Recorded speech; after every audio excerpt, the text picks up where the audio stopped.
Սերժ Սարգսյանի պետական գործին անդրադառնալ, տեսնում ենք, որ զուգահեռ ազգային ժողովում չեն կարողանում մոռանալ երրորդ նախագահին, տարբեր ԿՊ-ականներ բազմաթիվ հայտարարություններով են հանդես գալիս ու ամենատարբեր մեղքերում այսպես մեղադրում անգամ խորհրդարանական ուժ չհանդիսացող ուժին։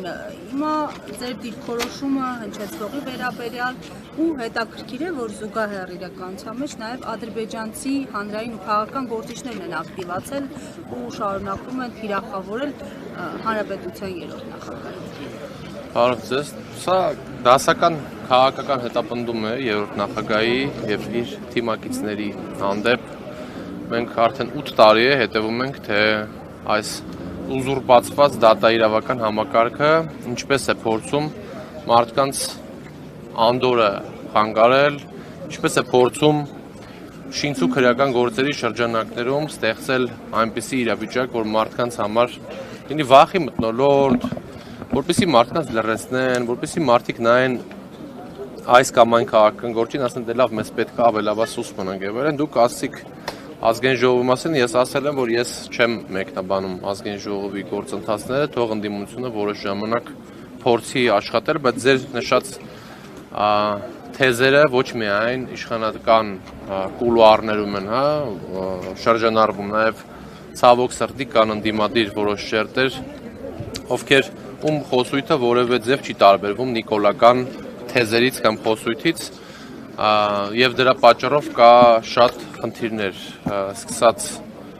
միասնականության բացակայությունից ընդդիմության շրջանակներում եւ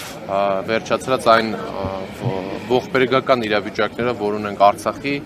հետ կապված եւ այլն, Եվ հիմա ինչ պետք է արվի։ Մենք ասել ենք, որ մեր քաղաքական ընթացքը ոնց ենք պատկերացնում։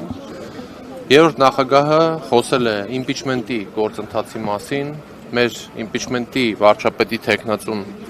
երկար ամիսներ կալանքի տակ անցկացրեց զուտ նրա պատճառով, որ ինքը իմպիչմենտի թեկնածուն էր, բայց քաղաքական ուժերը ասացին, որ կան այլ ուղղություններ, որոնցով նրանք համարում են հնարավոր է Նիկոլ Փաշինյանի դեմ պայքարել, այո, դա ինձ համար իմ անձնական գնահատականն է, տենց չեն միանում որևէ գործընթացի, դե իրանք ոնց են վերաբերվում իրանց գործնա։ Նկատի ունեմ, որ իրանք ասում են, իրանք մինչև վերջին րոպեն ասում են, որ իմպիչմենտը դա լուծում չի եւ մենք անլուրջ ենք համարում իմպիչմենտի ընդունելի ենք համարում եւ անիրատեսական ենք համարում, բայց դա այլ հարց է, դա արդեն անցյալի մասին հիշողություններ են, ապագայի մասին հիշողությունները մենք տեսնում ենք, որ շինարարությունն է գնում Նախիջևանում, որ տարածաշրջանում տուրբուլենտ հատված է մեր տարածաշրջանը դարձել եւ մերձավոր արևելքում այն իրողությունները, որ կատարվում են Հայաստանը կիզակետում է, որովհետեւ մենք իմացանք, որ Իրանի գեներալ Ռաֆավին ասաց, որ մեզ համար կարմիր գիծ է թրիփը եւ այն տեսքով, որ կա այսօր խոսակցությունը, Իրանի ազգային անվտանգությանը սպառնացող խնդիր է եւ դա նշանակում է, որ կան խնդիրներ, որոնք պետք է լուծվեն եւ ժողովուրդը պետք է ազնիվ խոսել այդ խնդիրների մասին։ Ադրբեջանցիները խոսում են անընդհատ նոր զիջումների մասին, արդեն հասել են ներքին ներքաղաքական խնդիրներին, ասելով, որ պետք է փոխեն սահմանադրությունը այնպես այն տեսքով, որով որ նրանք են պատկերացնում։ Ուղղակի մի բան կա, նախկինում մենք ունեցել ենք ազատ անկախ Արցախ եւ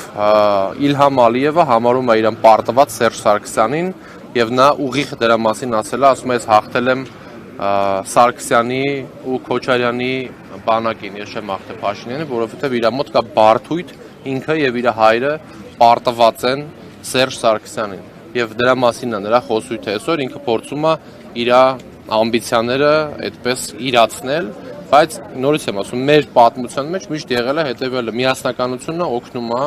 որպեսզի մենք մեր խնդիրները լուծենք։ Միասնականություն պետք է լինի առաջի հերթին հայ առաքելական եկեղեցու վեհապար հայրապետի գլխավորությամբ, պետք է կանգնենք իրանց կողքին եւ հասկանանք, որ դա ինստիտուտ է, որը պետք է մենք պահպանենք։ Շնորհակալություն։